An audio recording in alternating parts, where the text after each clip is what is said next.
मैंने उनको कहा है कि आप लोगों ने इतिहास बना दिया, तो जब तक मैं रहूँगा जिंदा तब तक आपका अभिभावक के रूप में रहूँगा। बीजेपी को जो भूख खानी पड़ी है, मेरे ख्याल से देश के अंदर राजस्थान की जनता ने एकजुटता दिखाई प्रदेशवासियों को। ये असली जीत प्रदेशवासियों की है। कांग्रेस के समक्ष मैंने उस बात को रखा। मुझे खुशी है कि कांग्रेस अध्यक्षा ने, पूर्व अध्यक्ष राहुल गांधी जी ने, प्रियंका जी ने, हम सब ने विस्तार से आज चर्चा करी और हमारे जो साथी विधायक हैं उन सब की बातों को, उन सब के कंसर्न्स को हमने प्लेटफॉर्म पर रखा है और मुझे आश्वासित भी किया गया है। मैं धन्यवाद देता हूं इस बात का कि ये 3 सदस्यीय कमेटी बनकर बहुत जल्द इन तमाम मुद्दों का निराकरण करेंगे जो मुद्दे हम लोगों ने उठाए हैं। मैं फिर कहना चाहता हूँ, सैद्धांतिक मुद्दे थे, गवर्नेंस के इशूज से जो मैं चाहता था एड्रेस हों, ताकि पार्टी और सरकार इन वादों पर खरा उतर सके जिन बातों को करकर हम सत्ता में आए थे। राजस्थान में सरकार बचाने में लगी कांग्रेस के लिए सोमवार को राहत भरा दिन रहा। राजस्थान के मुख्यमंत्री अशोक गहलोत ने कांग्रेस अध्यक्ष सोनिया गांधी से मुलाकात की। सचिन पायलट की शिकायतों के निपटारे के लिए सोनिया गांधी ने 3 सदस्यीय कमेटी का गठन किया। सोमवार देर शाम दिल्ली के 15 GRG रूप के कांग्रेस वॉर रूम में प्रियंका गांधी और KC वेणुगोपाल पहुंचे। इस दौरान सचिन पायलट और उनके समर्थकों के साथ बैठक की गई। सचिन पायलट की ओर से पार्टी को धन्यवाद भी बोला गया। पिछले कुछ समय से हमारे कुछ साथी विधायक दिल्ली में आए हुए थे और हम लोगों के सरकार के और संगठन के कई सारे ऐसे मुद्दे थे जिसको हम रेखांकित करना चाहते थे और मैंने जो इशू उठाया था, चाहे वो देशद्रोह का मुकदमा SOG वाला हो या हमें काम करने का जो तरीका था उसमें जो आपत्तियां थी, उन सब के बारे में हमने बताया और मैंने शुरू से इस बात को कहा कि जो मुद्दे हैं वो सैद्धांतिक हैं और मुझे लगता था कि पार्टी के हित में उन बातों को उठाना बहुत ज़रूरी था। अपनी बात हम लोगों ने रखी। इस पूरे प्रकरण के दौरान बहुत सी बातें कही गई, चलाई गई और बहुत कुछ मुझे भी सुनने को मिला। व्यक्तिगत रूप से कुछ ऐसी बातें बोली गई जो मैं समझता हूँ मुझे भी आश्चर्य उन बातों पर हुआ, लेकिन मुझे लगा कि संयम और विनम्रता हमेशा बनाए रखनी चाहिए। राजनीति में व्यक्तिगत दुर्भावना की कोई जगह नहीं है। हम लोगों ने, सभी लोगों ने मिलकर 5 साल तक मेहनत कर राजस्थान में कांग्रेस की सरकार बनाई थी और उस सरकार में हम सब भागीदार हैं। लेकिन जब मुझे लगा कि इन बातों में जहाँ पर मुझे आपत्तियाँ थीं या जहाँ पर मुझे लगा कि अपनी बात रखना बहुत ज़रूरी है और पार्टी पद देती है, पार्टी पद ले भी सकती है। मुझे पद की बहुत लालसा नहीं है, लेकिन मैं चाहता था जो मान सम्मान स्वाभिमान की बात हम लोगों ने करी थी वो बनी रहे।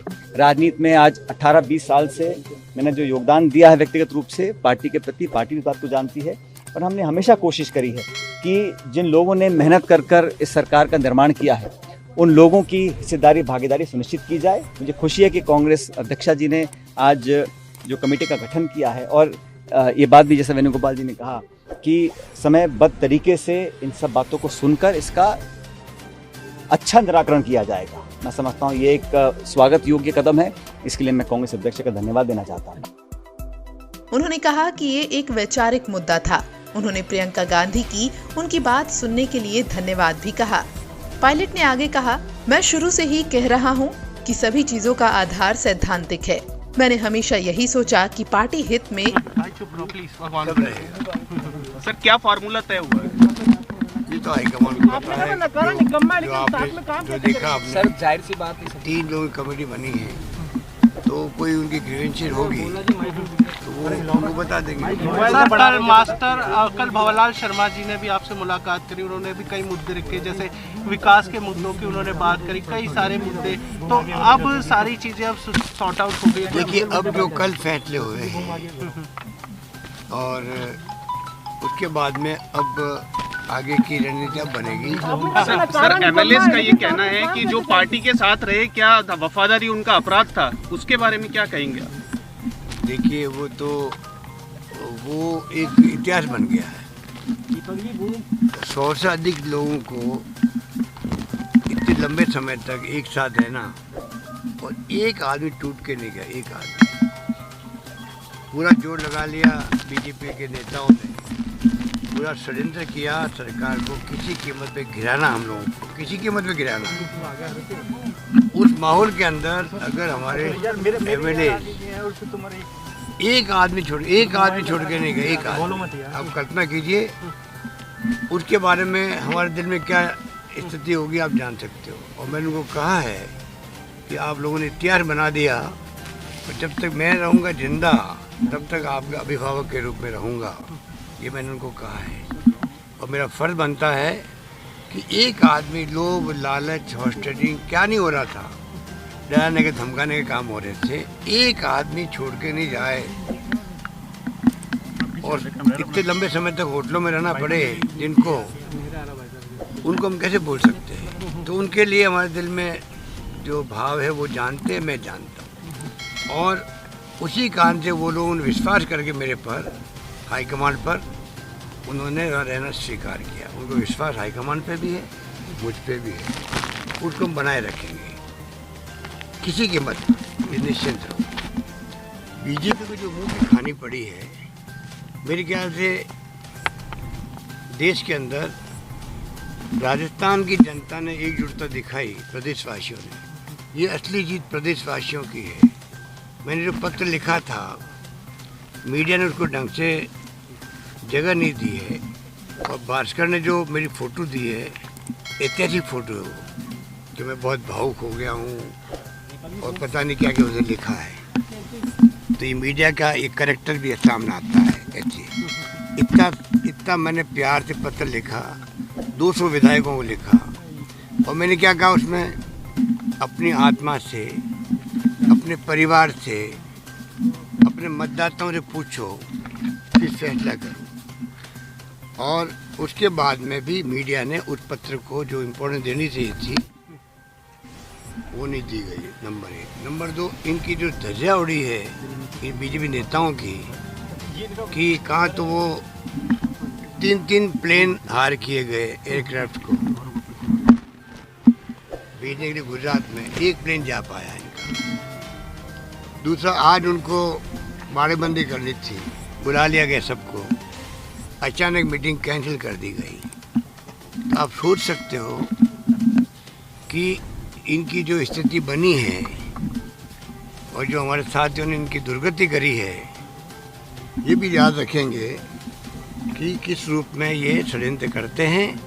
तो षड्यंत्र कामयाब नहीं होने वाले हैं। और राजस्थान की जनता ने दिखा दिया है, हमारे कार्यकर्ताओं ने दिखा दिया है, हमारे विधायकों ने दिखा दिया है कि बीजेपी का जो अहम है, घमंड है, अहंकार है, देश के अंदर, हर राज्य के अंदर कांग्रेस जनों के अंदर उत्साह का संचार हुआ है। और सब मिलकर के इनका मुकाबला कर सकते हैं। डेमोक्रेसी को बचाने का संघर्ष सबसे बड़ा है, उसमें भागीदार बन सकते हैं। और हम सबका कर्तव्य, आप लोगों का भी है, हर प्रदेशवासी का, हर देशवासी का है। अभी संकट डेमोक्रेसी को बचाने का है। सर, तो क्या कह सकते हैं, ईडी, इनकम टैक्स, सीबीआई का दुरुपयोग आप देख लो जयपुर में क्या क्या हो रहा है, चुन करके। और बेशर्मी से कांग्रेस वाले जब राज करते थे, हर चीज़ देखते थे, जनता क्या सोचेगी, जनता क्या कहेगी, लोग क्या कहेंगे, ये हमारी भावना होती थी। उसके अकॉर्डिंग तो फैसले होते थे, मुख्यमंत्री के इस्तीफे, रेल मंत्री के इस्तीफे, लॉ मिनिस्टर के इस्तीफे। अब इतनी बेशर्म सरकार आई है, लोग क्या कहेंगे चिंता ही नहीं है। जब आप धर्म के नाम पे राजनीति करोगे तो फिर ये जो आपकी भावना है कि परवाही मतलब लोग क्या कहेंगे, धर्म के नाम के डिवाइड करो, चुनाव जीत के आओ। 31% पे आए पहले, अब आए 39% पे आए। बाकी लोग रहते नहीं कि देश के अंदर 70% लोग क्या सोचते हैं। तो ये भूलना नहीं चाहिए सरकार को। जिस प्रकार का माहौल बनाया गया वो सब आपके सामने, कहानी आपके सामने है। सर, आपके विधायक राजी है इस फॉर्मूले से, उनसे बात की थी, हो गई पहले या अब हो गई? आज बातचीत होती रहती है राजनीति में। आप जानते हैं कि समय समय पर हम लोग बात करते हैं, आपस में मेल मिलाप होता है। पूरी चिंता नहीं करें, पार्टी एकजुट रहेगी, पार्टी 5 साल तक शासन करेगी, अगला चुनाव जीत के आएंगे हम लोग। पब्लिक ने तय कर लिया है। ये जो बीजेपी ने षड्यंत्र किया है, इसका सबक सिखाने का मौका अब आम जनता के सामने आएगा अगला चुनाव 2023 का चुनाव आएगा और 5 साल तक सरकार चलेगी। सरकार बहुमत में पहले थी, आज भी है, कल भी रहेगी। इनके मंसूबे में पानी फिर गया। इस मुद्दे को उठाना जरूरी है। इसके बाद देर रात किए गए एक ट्वीट में सचिन पायलट ने लिखा, मैं सोनिया गांधी जी, राहुल गांधी जी और प्रियंका गांधी जी के साथ कांग्रेस नेताओं को धन्यवाद देता हूं। उन्होंने हमारी समस्याओं को सुना है। मैं अच्छे भारत के लिए सदा काम करता रहूंगा। मध्य प्रदेश के कद्दावर नेता ज्योतिरादित्य सिंधिया को गवा चुकी कांग्रेस राजस्थान में ऐसा नहीं होने देना चाहती थी। पार्टी के कई वरिष्ठ और युवा नेता पार्टी हाईकमान को इस बात पर मनाने में सफल रहे कि भले ही पायलट ने अक्षम्य अपराध किया हो और बीजेपी के खेल में शामिल हुए हों, लेकिन उन्हें वापस लाने के लिए हर संभव कोशिश की जानी चाहिए। हालांकि भले ही पायलट खेमा अभी मान गया हो, लेकिन सीएम गहलोत और पायलट के बीच दांव पेच अब भी पूरी तरह खत्म नहीं हुआ। फिलहाल गहलोत मजबूर होकर उभरे हैं और अपनी सरकार को बचा ले गए हैं। लेकिन जिस तरह से पायलट के साथ राहुल और प्रियंका खुलकर दिखे हैं, उसमें गहलोत के लिए आगे की राह आसान भी नहीं है। अगर पायलट के साथ हुए समझौते को लागू करने में गहलोत आनाकानी करेंगे तो राज्य में पार्टी के लिए फिर से मुश्किल खड़ी हो सकती है।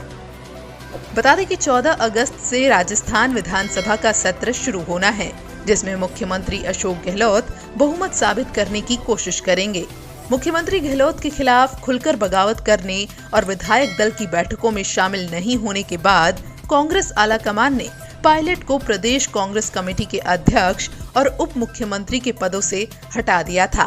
लेकिन अब पिक्चर कुछ और बन गई है। सब्सक्राइब कीजिए न्यूज रिएक्शन चैनल को और प्रेस कीजिए नोटिफिकेशन बेल को ताकि आप पास के लेटेस्ट न्यूज अपडेट्स सबसे पहले